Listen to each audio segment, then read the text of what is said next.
Hi and welcome to Money Talks. I'm joined by IBTimes UK's expert financial columnist, Edmund Shing. Hi Edmund. Hi Alfred.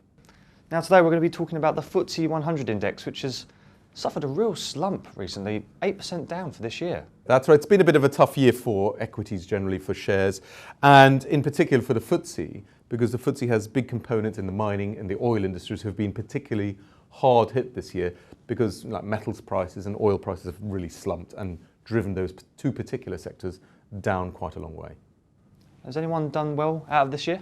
Yeah, there have been some bright spots, luckily. There are two I'd focus on. In the UK, the property sector. So these are commercial property companies like British Land, Land Securities, and commercial property in the UK, like residential property, is still performing well. Prices are still rising, and actually rental yields are still very healthy. So that sector has done very well. If you look at the UK property ETF that I mentioned in the article, that has been quite a consistent outperformer this year, and that's something I see outperforming next year. The second area which I think has done very well is technology.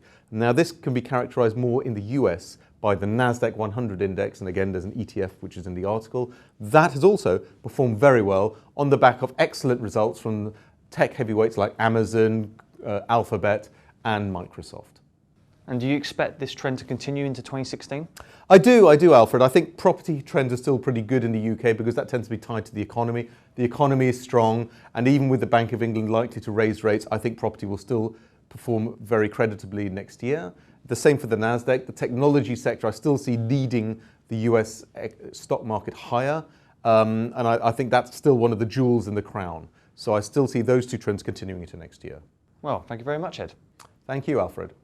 And for all business coverage, go to our website, ibtimes.co.uk.